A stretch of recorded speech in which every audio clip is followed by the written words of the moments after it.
Good morning. It's a pleasure to be with you this morning. I thank the organizers for putting up such a great conference, and I'm happy to support the bilingual policy, so I've been asked to speak en français. And as a non-French francophone, as the Québécois, coming from Belgium, I'll be happy to speak in French. But you have the slides in English, so I thought that might help for my message to come across. Donc le changement institutionnel et l'expérimentation, démocratiser l'entreprise capitaliste, pourquoi, comment? Vous allez voir que par rapport à la présentation de Gerhard, on va faire une sorte de grand écart, mais je fais confiance à votre puissance cognitive pour pouvoir mettre tout ça ensemble. Donc, le propos que je vais tenir ce matin s'articule en deux temps. D'abord, pourquoi un besoin aujourd'hui de changement institutionnel?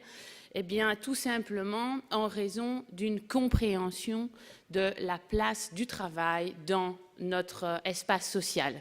Je vais m'appuyer sur ma recherche doctorale principalement, puis des recherches que j'ai pu soutenir ensuite, au départ de l'étude de caissière de supermarché, et puis d'une grande enquête menée avec le Labour and Work-Life Programme auprès de 100 000 travailleurs dans 9 pays.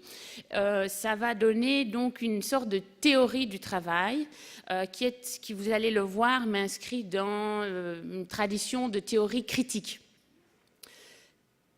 Forte de cette théorie, en quelque sorte, je vais passer à un second temps où je vais examiner la question du comment.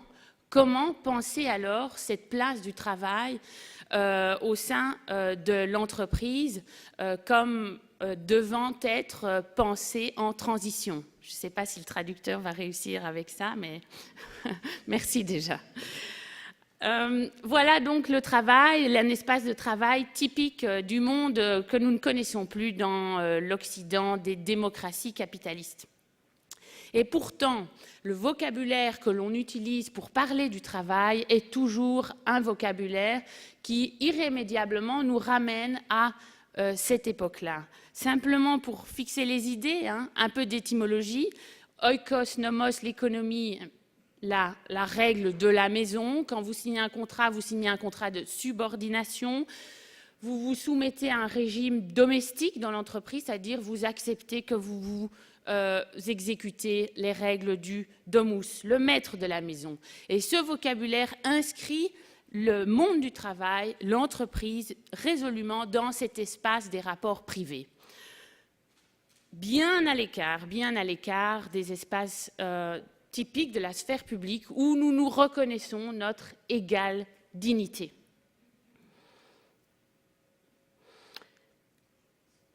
Aujourd'hui, je pense que nous devons plus que jamais comprendre les enjeux du travail comme se situant, si vous voulez, à l'intersection de ces deux espaces. On peut relire l'histoire, et c'est l'effort que j'essaye de faire, de relire l'histoire du capitalisme au travers d'une histoire critique de la place du travail, comme étant un terrain contesté entre les référents typiques de la sphère privée, où, évidemment, en vertu de son statut qui ne se discute pas, celui qui est propriétaire des actions ou le propriétaire du capital commande, et un autre référentiel qui est le référentiel de la sphère publique dans nos sociétés démocratiques et surtout de plus en plus à culture démocratique qui s'approfondit, une attente d'être traité en égal au sein du monde du travail. Et au fond, ce que j'essaye de voir, c'est comment le lieu du travail, si vous voulez, est pris dans cette bataille, et on peut reconstituer cette histoire en voyant finalement la mise en place du capitalisme manufacturier. Oh, je fais des énormes enjambées ici dans l'histoire. Mais donc la mise en place du capitalisme manufacturier, le 19e siècle, comme le premier moment en fait qui signale la sortie du travail des coordonnées de l'espace privé, mais c'est une sortie qui va être, disons, uniquement spatiale. Mais Marx voit déjà combien ce n'est pas banal et combien il est important pour les travailleurs de s'identifier, de se reconnaître et de sortir du foyer domestique. Une deuxième phase que l'on peut lire comme tout ce XXe siècle qui est traversé par la mise au devant de la scène politique du travail, avec la constitution des mouvements ouvriers, des mouvements syndicaux, qui vont obtenir l'existence d'un droit du travail qui va s'affranchir du droit, par exemple, commercial. Et la constitution progressive de différentes institutions de droit collectif des travailleurs, du droit à la négociation collective, jusqu'à des institutions innovantes qui viennent en fait faire disruption par rapport au schéma de l'entreprise capitaliste classique, où l'actionnaire, le propriétaire, est le donneur d'ordre de son agent, qu'est le manager. Ah oui, ben voilà. Alors maintenant, troisième phase, la phase contemporaine, phase pour laquelle je pense qu'il est vraiment à la fois très difficile de vivre aujourd'hui et en même temps très encourageant. Pourquoi? Parce qu'aujourd'hui, nous avons affaire à une économie de services dans laquelle, dans nos sociétés, dans nos démocraties capitalistes avancées, le travail ne se vit plus comme une expérience qui se passait dans cette usine dont j'avais repris la photo du début du XXe siècle. Le travail se vit en confrontation avec des clients. Plus de 70% de l'emploi se trouve dans le secteur des services. La présence du client est soit directe, soit indirecte, mais les normes de la sphère publique ont envahi définitivement l'espace qui était privé du travail. Ça veut dire que les travailleurs au travail, je me place donc du point de vue d'une analyse du travail, vivent leur expérience de travail comme une expérience qui les inscrit dans l'espace public. Mais évidemment, la régulation du travail, du lieu du travail, est toujours fortement déterminée par les référents de la sphère privée. Donc, aujourd'hui, je vais un pas plus loin, dans mes études, ce que j'entends, c'est que les travailleurs vivent l'expérience du travail, donc comme cette expérience profondément politique, c'est-à-dire une expérience qui confronte aux conceptions sur le juste et l'injuste, dans le cadre d'équipes qui sont flexibles, dans le cadre de dispositifs de travail qui ne cessent de se modifier effectivement aujourd'hui. Et au final, cette expérience est habitée par l'attente de la justice démocratique. C'est ce que j'appelle l'intuition critique de la justice démocratique. On ne va pas nécessairement trouver des travailleurs qui vont dire « j'ai l'intuition critique de la justice démocratique », mais au fond, comment vous allez analyser un conflit du travail massif sur la fermeture d'un lieu de travail, ou bien les tout petits enjeux du travail au quotidien, qui peut avoir quel bureau, ce ne sont pas des petits enjeux pour les travailleurs, précisément parce que ça mobilise leur conception sur la justice. Et les travailleurs ont cette intuition qu'ils devraient pouvoir participer à peser sur les normes auxquelles ils vont devoir se conformer. Alors, que faire avec tout ça? Comment penser le changement institutionnel avec tout ça? Je vous propose un focus, il me semble, au niveau de la recherche, au niveau de l'agenda de la recherche, un focus sur l'entreprise. L'entreprise, vous allez voir qu'il va falloir considérer différemment, non plus comme une simple organisation économique. Bien sûr, l'entreprise est une organisation économique, mais au-delà de ça, elle est une entité politique. Ça va m'amener à développer une proposition, la proposition du bicamérisme économique. Je vais y venir. Donc, qu'est-ce que ça veut dire faire attention à porter son attention aujourd'hui sur l'entreprise? Au fond, quand on étudie le travail au travers de ce qui est en fait une sorte de théorie politique du travail, on se rend compte que les théories que nous avons aujourd'hui de l'entreprise sont au mieux incomplète. Pourquoi? Parce que tant du point de vue de la théorie libérale, disons en économie, ou du point de vue de la théorie marxiste, on endosse une vision de l'entreprise qui est considérée comme le lieu de déploiement de la rationalité instrumentale. Le capitaliste, bien sûr, investit pour avoir un retour sur son investissement, son profit, mais le travailleur aussi est pensé comme s'investissant pour avoir un retour sur investissement, le salaire. Or, quand on étudie le travail, quand on comprend ce qui fait que les gens sont au travail, qui vont au travail, qui sont motivés au travail ou démotivés au travail, on comprend que si on en fait uniquement attention à cette dimension instrumentale, on n'a rien à dire. C'est pourquoi je pense que l'économie du travail n'a pas grand-chose à dire, parce qu'elle est complètement dans l'hypertrophie de cette rationalité instrumentale. Donc on a besoin aujourd'hui d'une théorie, si vous voulez, de l'entreprise qui est ce que j'appelle une théorie politique de l'entreprise, c'est-à-dire sortir de ce cadrage uniquement économique et voir combien l'entreprise est une entité qui en fait est structurée par deux rationalités. Bien sûr, cette rationalité instrumentale qui est indéniable, mais aussi la rationalité que j'appelle politique, à défaut de mieux, politique des travailleurs. Et c'est de la rencontre de ces deux rationalités que existe l'entreprise, qu'elle est performante ou pas d'ailleurs. Alors, l'étape suivante que je vais faire, c'est de me dire, ben, tiens, si effectivement l'entreprise c'est ça, si c'est une entité politique qui est animée par ces deux rationalités, qui a deux acteurs, si vous voulez, deux corps constituants qui constituent l'entreprise, qui portent ces rationalités, les apporteurs en capitaux, les investisseurs en travail. Est-ce que l'entreprise aujourd'hui est gouvernée de manière conforme à sa réalité, si vous voulez, à son ontologie, pour utiliser un grand mot? Ben non, bien sûr. Donc, comment pouvons-nous aller de l'avant et continuer la réflexion ici? Au fond, ce que je vais faire, c'est un geste assez classique, et c'est tout à fait, c'est un peu surprenant quand on le fait la première fois, j'espère que vous n'allez pas être trop surpris, c'est de replacer l'entreprise en tant qu'entité politique dans une histoire longue de l'évolution de nos rapports politiques. Et de voir qu'au fond, l'histoire de la démocratisation de la société, c'est une histoire qui va du gouvernement d'un petit nombre au gouvernement du plus grand nombre, qui va en fait du privé vers le public, qui va du despotique vers le plus démocratique, en tout cas le participatif, si pas encore pleinement démocratique. Et nous avons déjà été là, évidemment, dans l'histoire. Nous avons été là depuis l'origine de l'histoire humaine, et l'histoire des révolutions libérales, si vous voulez, est ici particulièrement importante. Parce qu'elle a été cette histoire de la mise de limites à l'hétéronomie du pouvoir. Le pouvoir qui était souvent exercé, évidemment, par le roi, le despote, l'emprise d'un petit nombre. Et il y a une innovation institutionnelle clé dans notre histoire. Quand on relit l'histoire de ces révolutions libérales, il y a une innovation clé, c'est l'innovation c'est ce que j'appelle le moment bicaméral.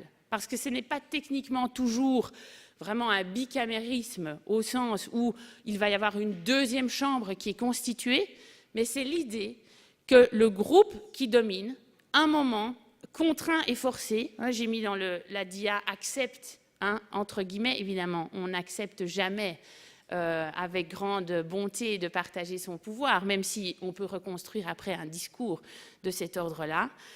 C'est une histoire de rapport de force, évidemment, qu'est celle-ci. Le pouvoir, le groupe qui domine, accepte de contraindre toutes ces décisions au groupe qui, jusqu'alors, n'était pas reconnu comme participant, pouvant participer au pouvoir. Et c'est une histoire qui remonte à Rome en 494 avant Jésus-Christ, entre les patriciens et les plébéiens. C'est toute l'histoire moderne, évidemment, des structures bicamérales dans l'Europe occidentale. Et aujourd'hui, d'ailleurs, tous les États fédéraux sont des États bicaméraux. Alors, ça donne quoi? Aujourd'hui, comme depuis tout le XXe siècle, l'entreprise capitaliste, si vous la réduisez dans son schéma de pouvoir, elle est réduite à ça. Vous avez une assemblée des actionnaires qui peut se choisir ses représentants au sein de ce qui est en fait la chambre législative, si vous poursuivez l'analogie avec les structures politiques, et vous avez un executive committee qui rend des comptes seulement à cette chambre législative. Donc il ne faut pas s'étonner que l'entreprise aujourd'hui veille aux intérêts des actionnaires. C'est normal, c'est le design institutionnel qui est prévu comme ça. Donc arrêtons de nous étonner et voyons peut-être ce qu'on peut faire d'autre. Notez que donc c'est un schéma monocaméral. Il y a une seule chambre du pouvoir législatif. Qu'est-ce que voudrait dire une entreprise bicamérale. Une entreprise bicamérale, c'est ceci. Je ne sais pas pourquoi Mehdi n'avance pas. Voilà. Oh, pardon. Une entreprise bicamérale, c'est ceci. C'est un schéma dans lequel il y a 2 chambres du pouvoir législatif. Le même droit est reconnu, cette fois, aux investisseurs en travail que le droit qui est reconnu aux apporteurs en capitaux, de pouvoir peser sur le gouvernement de l'entreprise. Ça veut dire que toutes les décisions de l'entreprise sont soumises, si vous voulez, au veto, en fait, des travailleurs. Tout simplement. Il faut donc une majorité plus une voix dans la chambre des travailleurs. Grégoire, vous avez prévenu que vous allez entendre des idées farfelues aujourd'hui. Je vois certains. Alors, il est particulièrement intéressant de voir que dans l'histoire, les justifications qui ont été avancées pour le compromis bicaméral sont particulièrement bien adaptées. Si vous relisez, par exemple, le traité de John Stuart Mill sur le gouvernement représentatif, c'est les justifications pour un gouvernement bicaméral, vous avez l'impression qu'il parle des grandes entreprises multinationales que l'on connaît aujourd'hui. C'est la condition pour un gouvernement légitime, raisonnable et intelligent. Je ne vais pas m'appesantir. Mais donc, vous montrez aussi qu'il n'y a pas un grand saut qui est fait, en fait, entre l'entreprise monocamérale de capital et l'entreprise bicamérale, parce qu'on a une histoire d'expérimentation qui nous amène de l'un à l'autre. Si vous regardez la structure, les structures dans l'Europe social-démocrate, avec des conseils d'entreprise, des délégations syndicales, vous voyez qu'il y a là, en fait, ce qui est un embryon de cette chambre des représentants des investisseurs en travail, mais qui ne peut peser que de manière tout à fait limitée, minoritaire forcément, sur souvent des questions de moyens et pas les questions de finalité de l'entreprise. Un peu plus fort, vous avez le schéma allemand de la Mitbestimmung, la codétermination. Vous avez là carrément le conseil de surveillance de l'entreprise qui est constitué de manière paritaire, mais voyez que l'on reste encore dans un schéma monocaméral, et donc le schéma bicaméral qui est celui-ci, où il faut 50% plus une voix du côté des travailleurs, et pas seulement, comme dans le schéma allemand, réussir à convaincre un seul représentant des travailleurs. Et vous savez que le pouvoir, c'est d'abord la faculté de bloquer une proposition. 2 derniers slides. Vous dressez aussi l'intuition, en tout cas, d'une perspective historique, c'est-à-dire de voir combien le monde de l'économie sociale et solidaire, aujourd'hui, on s'intéresse beaucoup à ce monde-là, enfin pas qu'aujourd'hui d'ailleurs.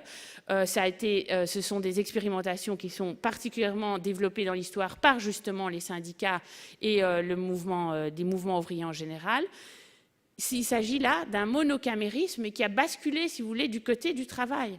Et on peut voir aussi le schéma bicaméral comme une manière, si vous voulez, de faire une transition par rapport à une situation aujourd'hui qui est extrêmement coupé. Il y a d'un côté les entreprises capitalistes, il y a de l'autre côté des entreprises qui sont autogouvernées par les travailleurs. Comment penser une transition de l'une à l'autre? Le schéma bicaméral, il aide à penser cette transition. Et enfin, une dernière dia pour vous dire que ici, nous sommes au cœur de... Grégoire a parlé des contradictions, et moi, j'aime à penser en termes d'une contradiction capitalisme-démocratie. C'est-à-dire l'idée qu'au fond, nous vivons avec, et nous avons hérité, notre héritage intellectuel, notre fond pétri d'un côté du libéralisme économique avec la norme capitaliste pour organiser l'espace économique et le libéralisme politique pour penser notre espace politique en référence à l'idéal démocratique, l'idéal d'égalité, pardon. Vivre avec ces 2 idéaux-là, c'est en train de devenir de plus en plus compliqué. Pour toute une série de raisons, mais donc, c'est en train de devenir de plus en plus compliqué, c'est pas nouveau, mais si vous voulez, la contradiction, à mon sens, aujourd'hui, il y a toute une série de facteurs qui font que cette contradiction est en train de s'aggraver à un tel point que l'on va bientôt, je pense, atteindre un climax, si vous voulez. Et en gros, il y a 2 manières de penser la sortie d'une telle contradiction. Soit vous prenez avec force et courage l'option de plus de démocratie, soit vous prenez l'option de plus de capitalisme. Plus de capitalisme, ça veut dire plus de droits aux capitalistes de décider, plus de droits de ceux qui détiennent le capital de décider, pas seulement dans l'entreprise, mais jusqu'à notre devenir commun. Et c'est pour le moment, disons, peut-être la voie que l'on voit se dessiner, avec la mise en péril de notre démocratie politique, parce que ce sera ça à l'arrivée. Ça, c'est une version un peu polanyienne de Karl Polanyi. Et puis l'autre version, c'est la version du pari de la démocratie, en disant il faut poursuivre l'approfondissement démocratique. Mais évidemment, il y a une quantité d'embûches sur le chemin. J'en ai listé quelques-uns. Ici, je vais m'arrêter parce que je ne voudrais pas être injuste avec mes collègues. Merci beaucoup.